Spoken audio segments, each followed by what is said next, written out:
The title of my installation is The Dream Forest. I called it the Dream Forest because I wanted to create a magical, whimsical space that doesn't necessarily sit in reality, but doesn't not sit in reality. So it's kind of like when you're dreaming, and when you're dreaming, you are here in this space, but you are somewhere else. So I think that that's why I wanted it to be called that. So the show is about going on a ancient, whimsical, fantastical journey through the Dream Forest, where you encounter these ancient beings. It's about finding happiness and the different steps that it takes to being happy. I created the Dream Forest because I am fascinated by magical things, and so I wanted the theme of it to be extremely magical. I created it so that when people go into the Dream Forest, they are thrown into a pattern interrupt into their daily lives and get to experience something that they've never experienced before. What I'm trying to say with my installation is that the world may seem kind of scary and reality may seem a certain way, but that the curiosity and the wonder and fantasy and love and all that stuff still exists within us. And I think that if we're taken out of the normal scope of what it is that we think the world is about, or what it is that we think is normal, and you get thrown into this place that is completely fantastical, that you start to question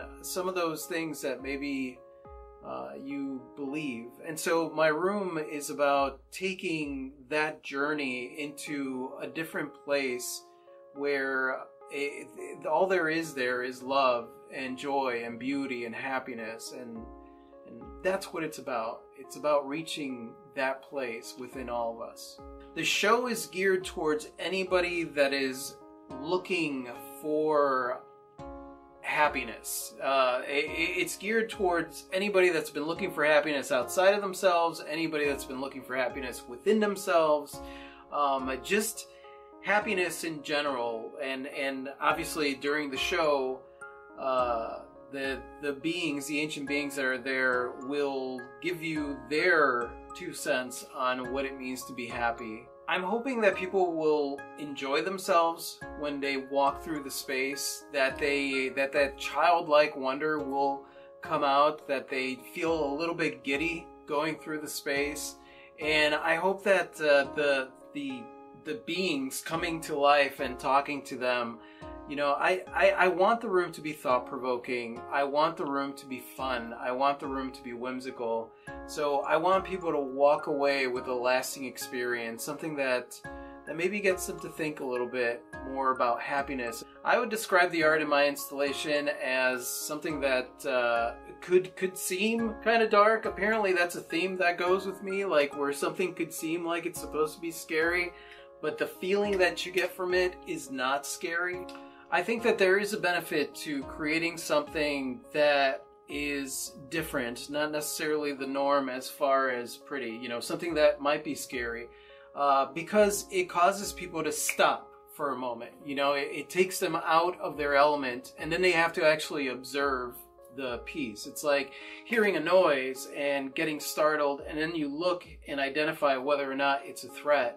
And I feel that that's what I like to do with my art. I like to create something that may startle them at first, but then when they look deeper, they realize that it's not a threat, that it's actually quite the opposite. To me, art is self-expression. Art is a language. Art is simply another way to be able to communicate something, something important, and for the most part, something that words cannot even begin to explain.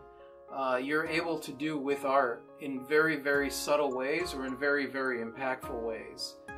Just like music, poetry, any literature, art is just another way of describing what's going on within, what's going on in the soul of the artist or the observer. Some of the challenges that I ran into with this installation was, one, the space.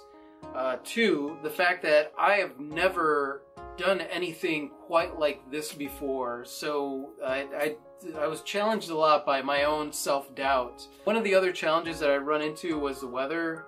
Because a lot of this project was so large, we had to work on it outside, so sometimes it was like 130 degrees outside, I am not lying, and sometimes it was raining when we needed it not to rain. Luckily though, a lot of these challenges got overcome. I mean, the animatronics was a challenge too, but I had Klee there with me the whole way working on my room as I was working with her on her room, and our friends helped out, so a lot of challenges were met and succeeded, let's say. You know, we beat those challenges. I primarily work on very, very small things. I did do a Nature of Being sculpture, which was relatively big. The difference is this is a huge project. The room is 30 feet by, I want to say 20 feet. So, and it involves 5 rooms. I want people to walk away from this experience with just a flame in their heart of the adventure that they just went on. So my installation, my room, is called The Dream Forest, and it is currently running at the Happy Art Tour, or that, which will be running November 1st through December 31st. In Pensacola, downtown. If you look it up, you could purchase tickets online. And yeah, I hope you guys experience it if you're here in Pensacola.